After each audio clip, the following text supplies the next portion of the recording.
Radio Network.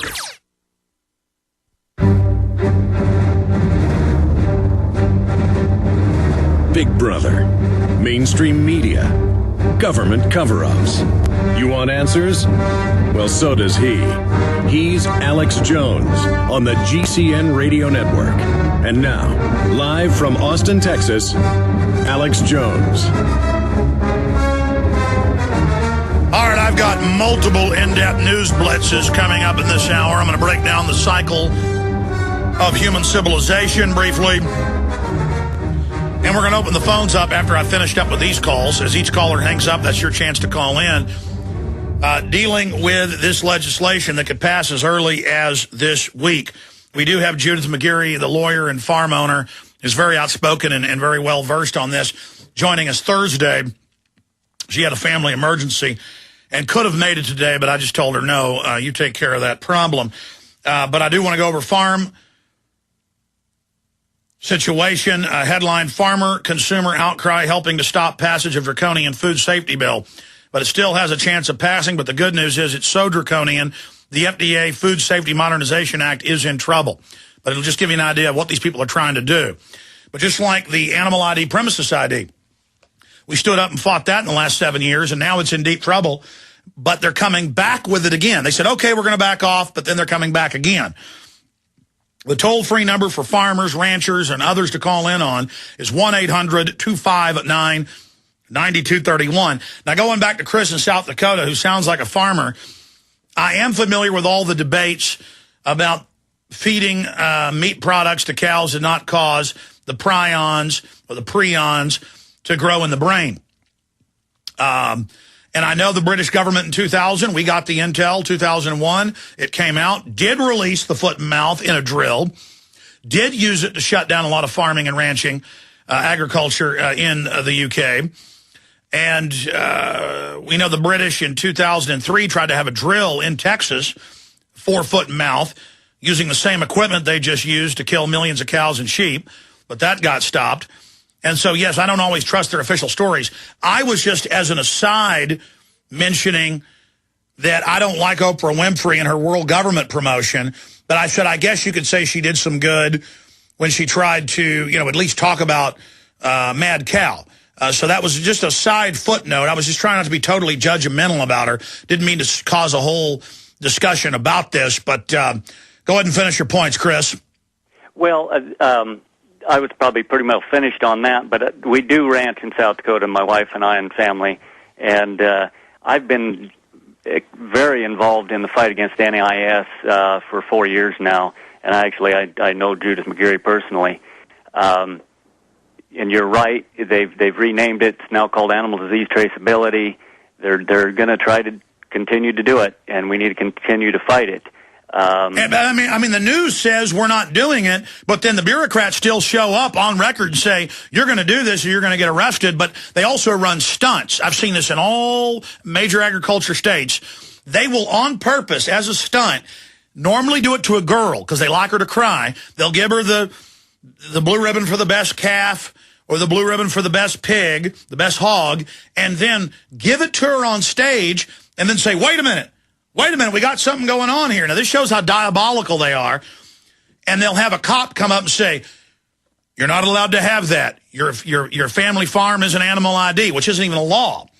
And she will cry, and they throw her out, and then all the other families rush out and register. So to be part of the school ag, to be part of the fair, they say you've got to do this. I mean, is that not diabolical?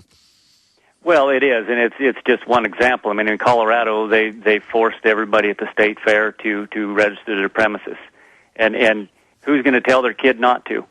Now, there were two families that refused because they knew what it was going to do to their property. But that's the kind of thing they do all along. In 2006... Oh, yeah, you waive your rights, you waive your Fourth Amendment, and now the game warden, instead of harassing you, is now going to be on your property about what you're growing. Anything else? No, that'd be it. All right, well, listen, I'm getting into this subject now. I want you as a farmer to add anything else, or rancher. Is there anything else you want to add? Well, just that I guess it would be this. They vertically integrated the poultry. Stay there. We're going to come back to Chris, Brian, Alonzo, Ryan, JD. Stay with us. Listen up, friends. This is Alex Jones with key information. The mainstream media is now admitting that we're going into a depression. Don't be dependent on the government for you and your family. You need to get your own supply of high-quality storable foods from efoodsdirect.com. They're the best company out there, the longest continually operating, with a ton of great food to choose from. It's all fresh, made on a monthly basis, not some old cruddy food they're selling you like some of the other guys. Try their new evacuation pack, a 2-week supply of delicious, easy-to-fix food. It comes with all the equipment you need to prepare it. With open talk of a strike on Iran in the next 3 months, the crisis in the Gulf, and possible evacuations, get yourself and your family ready today. The place to go is efoodsdirect.com. Go to their website online right now, efoodsdirect.com/Alex, or call 800-409-5633. Again, on the web, efoodsdirect.com/Alex, or give them a call at 800-409-5633. When you're out on the road, the last place you want to be is on the road. But if the unfortunate happens, you'll be glad you were wearing diamond gussets. There's a place down in Tennessee where they make blue diamond gusset jeans. They so pride in every stitch, guarantee you love the way they fit. They put a diamond gusset in the crotch where you need it most. Blue diamond gussets got it, others don't. We turn jeans inside out. Diamond gusset jeans, made in the USA with unparalleled quality. Our Defender motorcycle jeans combine gusset comfort with Kevlar protection, so you can ride all day with confidence. Order yours at gusset.com. Diamond gusset jeans got it, others don't. This is Alex Jones with 5 good reasons you should consider buying a solar power generator. Number 1, new climate legislation could easily double or triple your electric bill. Number 2, our new energy czar wants to control how much power your electric company allows you to have. It's true. Total government control of electricity in the name of smart grid technology is coming. Number 3, in some areas of the country, the power grid is dangerously overloaded. And now, new socialist legislation is only compounding the problem. Number 4, dangerous weather is always a threat to local grids. Every year, thousands of families lose their power from weather-related outages. Number 5, a solar power generator provides powerful backup insurance and peace of mind. Folks, I really believe in the solar power generators offered by Solutions from Science, one of my oldest sponsors. You can get more information at www.mysolarbackup.com. That's mysolarbackup.com. Remember, the government doesn't own the sun, so go to mysolarbackup.com or call 1-877-327-0365. Defending the Republic from enemies, foreign and domestic. It's Alex Jones.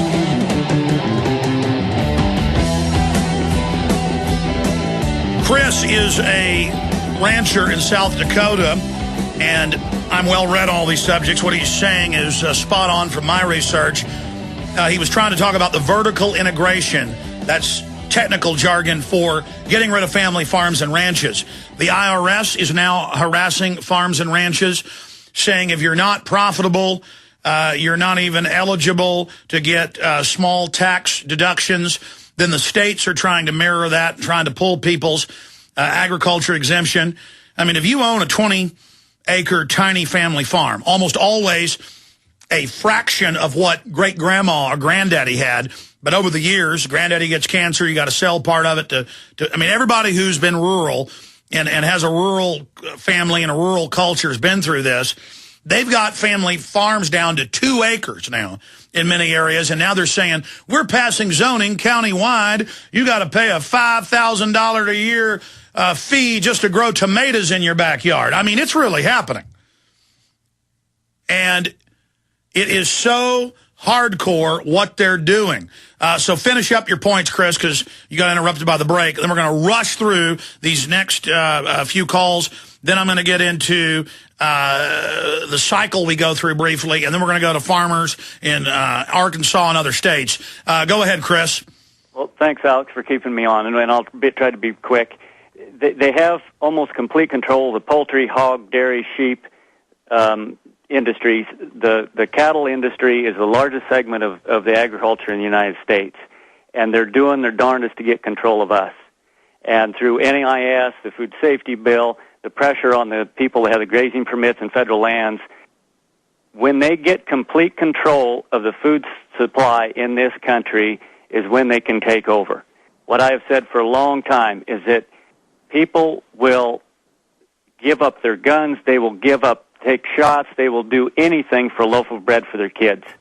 And what consumers in this country need to know is that they need to help us fight our fights in these industries, in these ag industries, because if they don't, we're so far outnumbered, there's less than 2% of the American people are in the country raising grain and cattle and hogs, and the consumers need to get behind us, or else we're all going to go hungry, and we're all going to be in trouble. Well, God bless you, Chris. What you're doing is a duty to the Republic. Thomas Jefferson, 200-plus years ago, this was the most common thing he wrote about, that we needed country gentlemen who were educated, armed with firearms, and armed with the truth. And then if we ever became a centralized society, Europe only had about 10% urban then, and he talked about how that was being used to control people and how they formed paramilitary forces in the cities to go out and basically turn the farming communities in Europe into serfs. And so the same battle they were fighting 200-plus years ago, we're now fighting today, and God bless you, keep it up. For those that don't know, the numbers he just gave you are the precise numbers. You can pull these up if you'd like. Just search the term, number of Americans that are urban dwellers. It's right at 90% are urban. 90% live in cities or suburbs and are not self-sufficient in any way. They don't grow one tomato a year out on the back porch. Of the 10% roughly that are rural, most of them work at the hardware store or the Walmart or the prison or the power plant or the mine or at, trimming yards or at the veterinary clinic, whatever the case may be, or at the floral shop, whatever's in the little town, or at the dry goods shop or the gun shop. Now, most of those people love their family land. Almost all of them, if you do the study or just travel to a small town, their families, this is the same for England, Canada, France, it doesn't matter. And they're under attack everywhere. And when you study these areas, most of them have their own little plot of vegetables. They may can a little bit of it for friends and family, almost as a ritual to keep the culture alive. They may go out 4 or 5 days a year, park on the side of the road, sell jams, sell carrots, sell tomatoes, sell watermelons, whatever the case is. You see it out there. Sell pecans, sell plums, sell apples. It's all over under this bill. If there is any preparation, if you slice those peaches and put them in a can, you can't do it. And the way the legislation reads, and I've gone over this, Judah's coming on Thursday to talk more about it, that it also reads that there are inspections and fines and fees if you're growing anything for sale.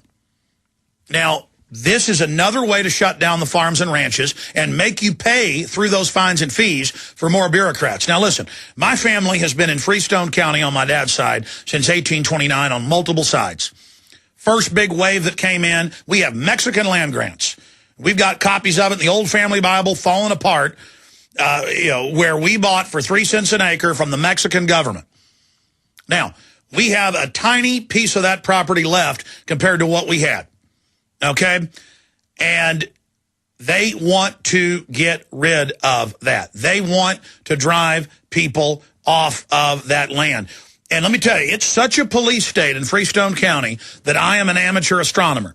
And back in college, when I had more time, whenever I'd go visit my grandma or I'd go out to East Texas, I'd take the telescope and I'd set it up in the front yard, or I'd go out in the, in the 200 acres that's in front of their house, out there with the cows, and I'd set it up. And every time I did it, the gate would get opened, they'd drive onto our property, they'd shine lights in my face, and they'd say, I want to see if you got guns or you out here hunting.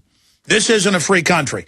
You can have the illegal alien Barack Obama's aunt on TV saying, I came here illegally, I'm on 3 forms of welfare, and I deserve it. and the